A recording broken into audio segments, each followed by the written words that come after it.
Bienvenidos a su canal Doctrina Católica Tradicional.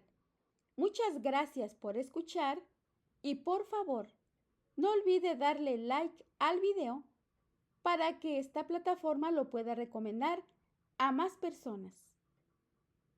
Comenzamos con nuestras oraciones. Pater noster, qui es in celis, sanctificetur nomen tuum, adveniat regnum tuum, fiat voluntas tua, sicut in cielo et in terra.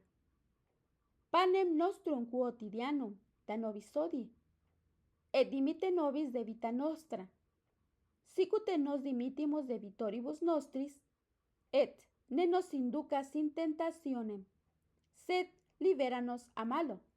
Amén. Ave Maria, gratia plena, Dominus tecum, benedicta tu in mulieribus, et benedictus fructus ventris tui, Iesus. Sancta Maria, Mater Dei, ora pro nobis peccatoribus, nunc et in hora mortis nostrae. Amén. Sancte Michael Arcangele, defende-nos in prelio. Contra nequitiam et insidias diaboli esto presidium. Imperet illi Deus, supplices deprecamur. Tuque princeps militia celestis, Satana maliosque spiritus malignos, qui ad perditionem animarum pervagantur in mundo, divina virtute in infernum detrude. Amén. Cor Iesus sacratitium, miserere nobis. Cor Iesus sacratitium, miserere nobis. Cor Iesus sacratitium, miserere nobis. Instrumentum Laboris 2024, parte número 2. Analizado por la Fraternidad Sacerdotal de San Pío X. El cardenal Jean-Claude Hollerich, relator general del Sínodo sobre la sinodalidad. El Instrumentum Laboris para la segunda sesión del Sínodo número 16 de los obispos sobre la sinodalidad, que se celebrará el próximo mes de octubre, fue publicado el 9 de julio del año 2024. El primer artículo habló sobre la sinodalidad tal como se presenta en este documento. Primero veamos los sínodos en la historia de la Iglesia. Las asambleas sinodales, llamadas concilios o sínodos, no han faltado en la historia de la Iglesia. A nivel local o diocesano, a nivel regional o de todo el país, a nivel de toda la Iglesia con concilios ecuménicos. Estos últimos son un medio para que el Papa ejerza su gobierno. En todas estas reuniones solo están presentes los clérigos. ¿Cómo lo escucha? Solo están presentes los clérigos. Después de Vaticano II, por un lado, el Concilio Ecuménico fue considerado erróneamente como sujeto del poder supremo. La novedad errónea no distingue entre el sujeto de poder, que es único, el Papa, y el ejercicio de este poder, que es dual, solo o con los obispos. En cambio, en el Concilio Pastoral holandés, iniciado durante el Concilio Vaticano II, los laicos participaron en la asamblea a partes iguales. Otros sínodos siguieron este camino, como el sínodo de Wurzburgo. Esta adhesión de los laicos provocó una aclaración por parte de Roma y una precisión en el Código de Derecho Canónico del año 1983, que fijaba la proporción de laicos aceptable en tales reuniones, menos de la mitad. Ahora analicemos: el pueblo de Dios está dotado de los mismos poderes de la jerarquía. ¿Usted qué piensa? La reciente concepción de sinodalidad no deja de tener impacto en la estructura misma de la Iglesia. Tres elementos que se repiten constantemente son representativos de esta modificación. En primer lugar, la importancia otorgada al sensus fidei. Luego, el aplanamiento de la estructura jerárquica de la Iglesia, que se manifiesta en la negación del modo piramidal del ejercicio de la autoridad, para pasar a un modo sinodal, marcado por el concepto de corresponsabilidad. Finalmente, el bautismo como fundamento del sacerdocio común, colocando a todos los miembros de la Iglesia en igualdad de condiciones.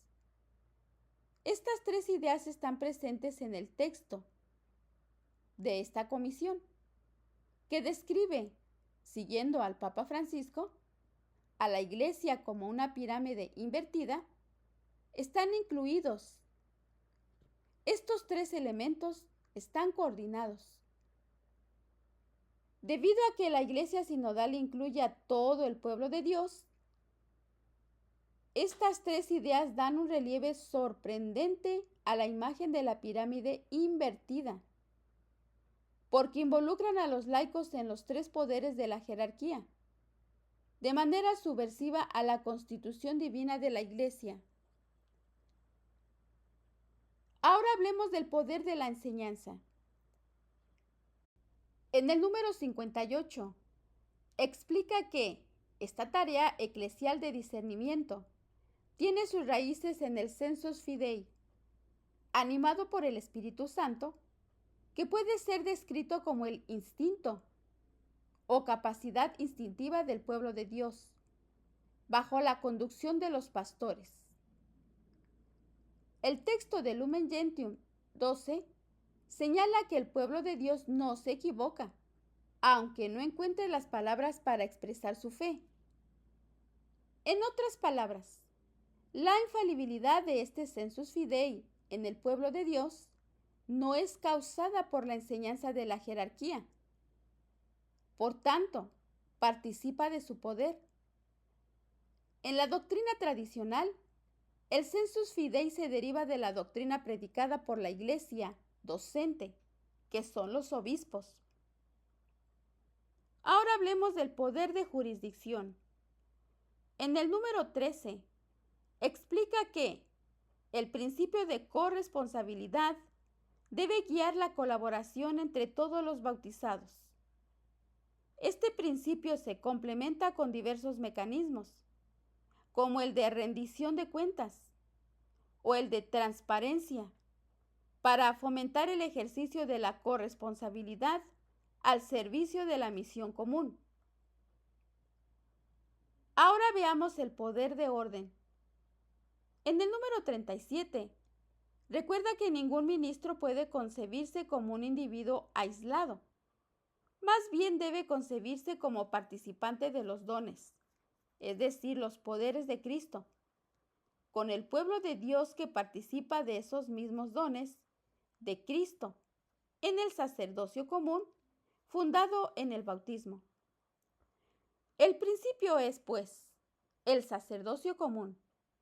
El ministerio ordenado aparece como complemento o derivado. Ahora veamos las consecuencias concretas propuestas por el sínodo. También llamados, entre comillas, ministerios bautismales, en el texto se propone aumentar sus competencias. Se habla de ministros extraordinarios del bautismo, de asistencia a los matrimonios, pero aún sería necesario promover otras reformas de ministerialidad secular. Esto es muy grave, incluso fuera del ámbito litúrgico. Por ejemplo, un ministerio de escucha y acompañamiento. ¡Qué barbaridad con esto! Ahora, una reevaluación del ministerio ordenado en el contexto de la Iglesia Sinodal Misionera en una experiencia de coherencia, lo que implica una nueva manera de pensar y organizar la acción pastoral que integre la participación de todos los bautizados. El texto explica que la noción de episcopado no justifica que el ministerio episcopal sea monárquico. Este punto se opone directamente a toda la tradición de la Iglesia e incluso al Vaticano II. Ahora analicemos la disminución de la responsabilidad de la jerarquía. Aunque el texto afirma, entre comillas, que en una iglesia sinodal la competencia de decisión del obispo, del colegio episcopal y del romano pontífice es inalienable, porque está enraizada en la estructura jerárquica de la iglesia, sin embargo, no es incondicional. Las orientaciones que surgen del proceso de consulta no pueden ignorarse. Y para ser claros, se añade, una vez más, entre comillas, la oposición entre consulta y deliberación resulta inadecuada. En la Iglesia, la deliberación debe implicar la ayuda de todos, sin sustraer a la autoridad pastoral su responsabilidad de decisión. Por tanto, la fórmula canónica que habla de un voto únicamente consultivo debería ser modificada. Basta decir que el Consejo Sinodal Alemán ya ha sido ratificado, porque no hay alternativa entre consultivo y no consultivo. Si es necesario modificar esta fórmula, también se podría decir que la estructura consultiva, que incluye a todo el pueblo de Dios, obtenga un estatus de toma de decisiones. Eso es exactamente lo que quieren los alemanes. Ahora analicemos la autoridad doctrinal de las conferencias episcopales. Bien, a partir de lo surgido durante el proceso sinodal, se propone ahora reconocer a las conferencias episcopales como entidades eclesiales dotadas de autoridad doctrinal, una forma de asumir la diversidad sociocultural dentro de una iglesia multiforme, que valora las expresiones litúrgicas, disciplinarias, teológicas y espirituales, adaptadas a diferentes contextos.